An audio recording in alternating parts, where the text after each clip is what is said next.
안녕하십니까. 고양이 목소리 심용주 박사입니다. 제가 어제 술을 안 먹어서 오늘 머리가 잘 돌아가는 것 같습니다. 말이 잘 나온다고 우리 PD께서 아주 좋아하십니다. 자, 오늘은 제3강 멘토 선정, 개체 확보 및 선별의 세 번째 꼭지인 검역에 대한 부분입니다. 검역이 뭔가요? 검역이 뭔지 아시는 분 손 좀 들어보십시오. 네, 검역이 뭐라고요? 검역은 역병을 검사한다는 뜻입니다. 역병이 뭡니까? 전염병. 전염병이 유입되지 않도록 개체를 검사하는 것이 바로 검역입니다. 영어로는 쿼런틴이라고 하죠. 라틴어로는 꽈란티나 또는 꽈란티나라고 하는데, 검역이 갑자기 왜? 검역은 저기 해외에 구제역 났을 때, 국내 AI 터졌을 때 뭐 이런 거 아니에요? 맞습니다. 근데 고양이도 전염병이 있거든요. 고양이에게 전염병이 있는데 고양이에게 전염병이 있는지 없는지 확인하지 않고 내 육종원 내부로 고양이를 들인다. 기존에 있는 개체들은 깨끗한데 외부에서 전염성 질병에 노출됐던 개체가 들어온다. 그 과정에 어떠한 제약도 없다. 그럼 어떻게 합니까? 망하겠죠. 검역은 내 육종원을 지키는 최소한의 보루입니다. 국내에 참 우울하고 답답한 일들이 많이 일어나는데 고양이계에서도 뭐 별반 차이는 없습니다. 제가 언젠가 한 2년쯤 전이었던 것 같습니다. 저 남쪽 지방에서 고양이 관련되는 사업, 여기서 이제 고양이 관련되는 사업이라면 고양이 공장을 의미합니다. 한 지하 7, 80평 정도를 빌려서 동업 형태로 고양이 공장을 운영하는데 뭔가 자꾸 문제가 발생해서 왜 그런지 저에게 상담하러 오신 케이스가 있었는데, 문제는 딱 하나였어요. 상황은 태어난 새끼 고양이의 90% 이상이 판매 이전에 폐사한다. 그래서 제가 여쭤봤죠. 하나마나 물어보나 마나 검역을 좀 하시나요? 그게 뭔데요? 무슨 얘기냐? 다니면서 고양이라고 생겨먹은 건 다 긁어온 거예요. 전국 팔도에서. 잘 나간다고 하는 품종은. 그리고 게장에다 우르르 집어넣어 놓은 거예요. 아무런 검사도 없이. 개들은 그게 가능할 수 있을지 모르겠습니다. 왜? 개는 진화적인 측면에서 장기간에 걸쳐서 그룹을 이루고 생활해왔어요. 혹시 개가 혼자 다니는 거 보셨습니까? 동네 떠돌이 개들도 때로 다닙니다. 두세 마리 이상씩. 들개들 수십 마리씩 같이 다녀요. 되게 유명한 만화 있었죠. 영어로 나온 걸로 알고 있는데, 저희 어렸을 때 나온 일본 만화인데 버려진 개들이 집단을 이루어서 막 모험을 하고 이런 얘기였어요. 애꾼도 나오고 뭐 큰 개도 있고 발발이도 있고 때로 살아요. 혹시 고양이가 그렇다는 얘기 들어본 적 있으십니까?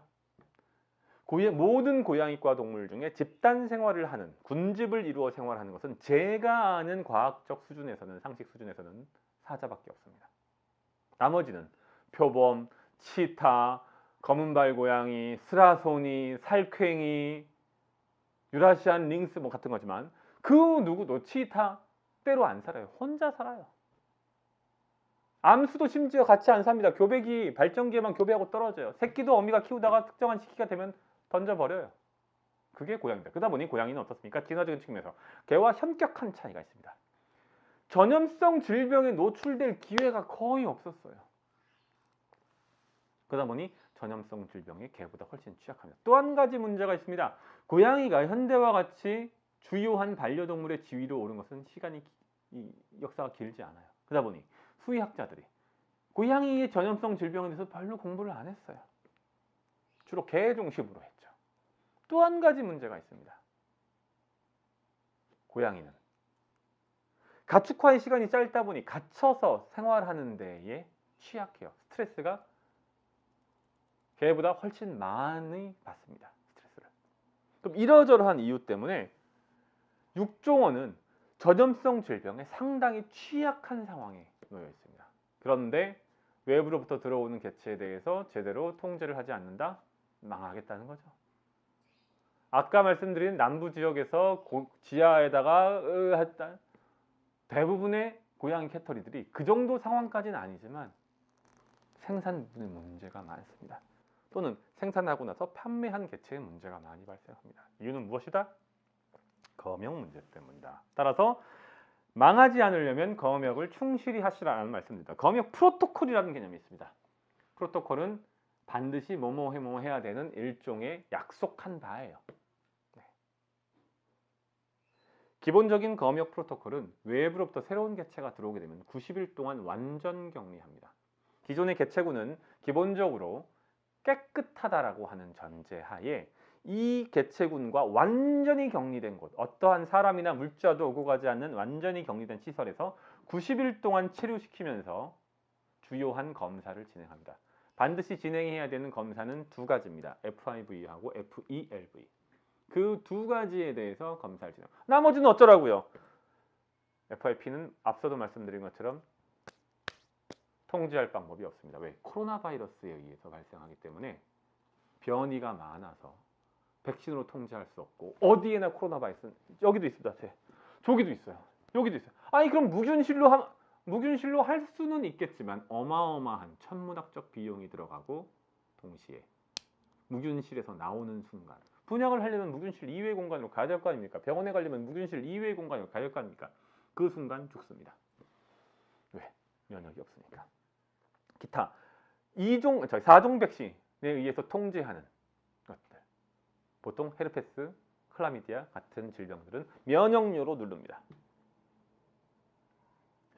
FIP는 통제가 불가능하고 그건 어차피 랜덤하게 발생하는 거고, 4가지 질병 4종 백신으로 통제할 수 있는 것들은 백신과 면역료로 누르고, 우리는 FIV와 FELV. 왜 이 두 가지는 특별하냐? 얘는 사실은 거의 발생하지 않는데 한 번 발생하면 다 날려버립니다. 캐터리 전체를 싹 쓸어버려요. 대부분 전체 개체를 아주 절단을 내버려요. 그리고 백신이 존재하지 않습니다.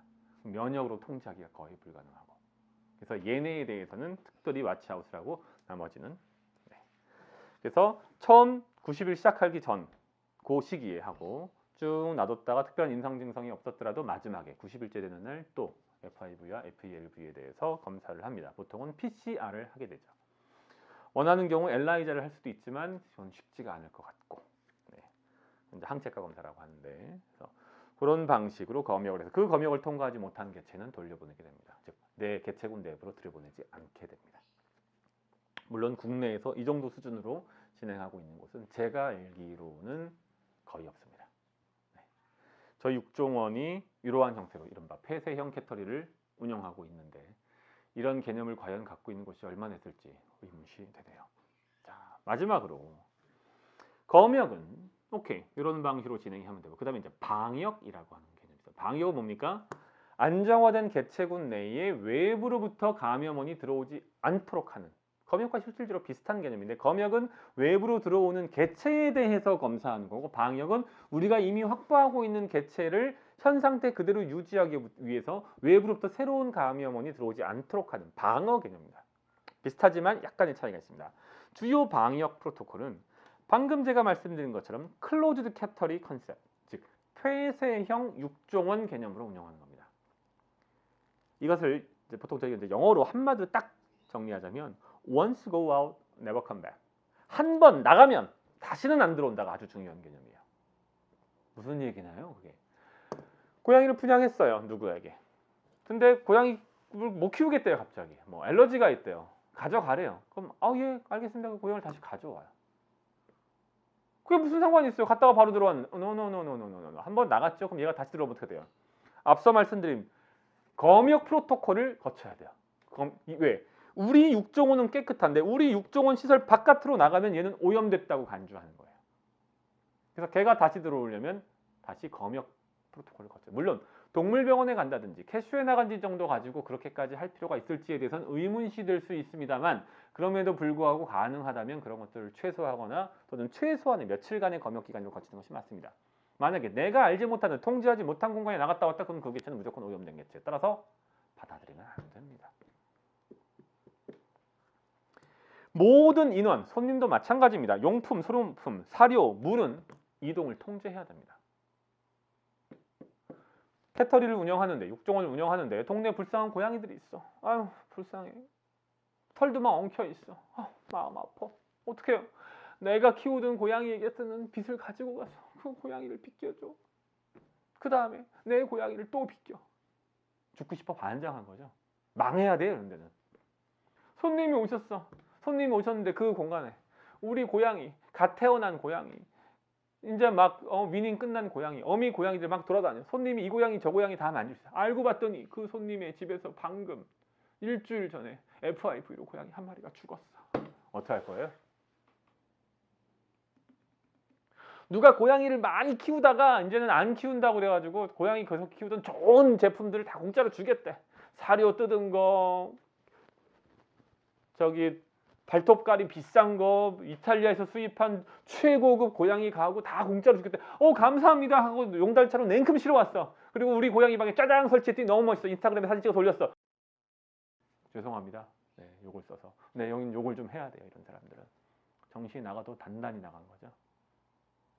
친구가 해외여행 가는데 고양이 일주일만 맡아달래. 너 캣터리 하니까 고양이 다 잘 알잖아. 캣호텔 보내기는 좀 불안해. 알았어, 내가 맡아줄게. 망하고 싶어 환장한 거야. 주기적 소독. 일주일에 한 번 정도를 보통 저희는 매일 하고 있는데 대규모 업종원이니까 최소 일주일에 한 번은 블리치 20대1 희석액, 즉 락스 20대1 희석액 또는 버코넥스 같은 제품을 이용해서 소독합니다. 만약에 가능하다면 불소독, 즉 알코올로 태워버리는 게 가장 좋은데 그거는 일반적인 가정에서는 불가능하고 소독하셔야 됩니다. 특히 주의해서 소독할 것이 무엇입니까? 화장실, 먹이통, 물통. 물은 먹이도 마찬가지지만 여름 같은 경우에 2시간만 놔두면 썩어버립니다. 그다음에 신발장. 신발장에는 반드시 고양이가 접근할 수 없도록 중문을 다셔야 됩니다. 가정형 육종원의 경우. 저희의 경우는 오셔보신 분들은 아시겠지만 방문하신 분들은 3단계에 걸쳐서 박역을 합니다. 저를 만나러 오신 분들과는 악수도 청하지 않습니다. 저희는 손님이 앉는 자리가 딱 정해져 있고 그 자리에는 결코 저희 크루, 같이 일하는 우리 크루와 저희가 앉지 않습니다. 왜? 방역 개념 때문이죠. 개체 군별 관리. 우리는 한 마리 한 마리를 보는 게 아니에요, 사실은. 우리가 키우고 있는 고양이 전체, 동거축이라고 하죠. 동일한 공간에 살고 있는 고양이 전체, 5마리면 5마리, 10마리면 10마리, 20마리면 20마리의 건강을 보는 겁니다. 이거는 고양이 수의사, 우리하고 일을 같이 할 수의사를 선별할 때도 매우 중요한 개념인데, 따라서 어떤 고양이 한 마리가 아프고 안 아프도 물론 중요하지만 그것에 일희일비한 것이 아니라 그 아픔이, 그 질병이 고양이 개체군 전체에 어떤 영향을 미치는지에 대해서 촉각을 곤두세우고 관리하는 겁니다. 한두 마리에게 문제가 생기면 어떡합니까? 그 개체는 바로 와이프아웃, 도태시킵니다. 안락사가 원칙입니다. 치료가 불가능한 질병의 경우, 전염성 질병의 경우. 치료가 가능한 전염성 질병이면 격리한 상태에서 관리해서 낫게 합니다. 상당 기간 동안. 한 마리를 살리고자 얘를 그대로 놔둠으로 인해서 이 녀석이 바이러스를 뿜어서 개체군 전체가 오염되는 상황을 막는 게 우리의 목표라는 말씀입니다. 이해가 되십니까? 과감하고 선제적인 조치 같은 맥락입니다. 무언가 하나가 까리하다. 그럼 일단 얘는 뭡니까? 격리입니다. 가능성이 있다. 도태입니다. 도태는 안락사를 의미합니다. 무섭죠? 어떻게 꼭 그렇게까지 해야 됩니까? 너무한 거 아니냐? 이 한 마리가 잘못되면 어떻게 됩니까? 여기가 다 날아갑니다. 물론 그 전에 잘 통제를 한다면 외부로부터 새로운 감염원이 들어오지 않는 한 내부에서 심각한 문제가 발생할 가능성은 FIP를 제외하고는 현저히 낮습니다. 하지만 FIP 역시 발생할 수 있고 모든 캐터리가 경험하는 문제입니다. 그렇다면 그 문제가 발생했다면 어떻게? 얘는 와이프아웃 시키는 거죠. 왜? 나머지를 보존하기 위해서. 자, 3강 멘토 선정부터 개체 확보 선별, 마지막에 검역까지 심도 깊게 하지만 동시에 짧게 알아봤습니다. 각각의 주제에 대해서는 저희가 현재 기획하고 있는 총 9강짜리 초보 육종가 과정이 끝나는 대로 좀 더 심도 깊게 세부적으로 상세하게 알아보도록 하겠습니다. 이 과정은 초보 육종가들이 육종에 대한 기본적인 개념을 잡도록 하기 위한 기초 강좌임을 다시 한번 알려드립니다. 저희가 너무 어려운 얘기만 하면 중간에 다 도망가시거든요. 예, 이상 고양이 연구소의 심용주 박사였습니다. 감사합니다.